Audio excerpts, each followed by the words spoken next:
I wanted to see what it was like to climb as high as I could in a building that wasn't made for me.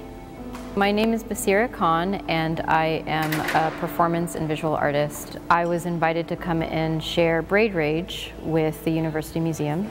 It consists of casts of the corners of my body, and I cast them in resin and embed wearable chains and hypothermia blankets and hair inside of each one of the objects.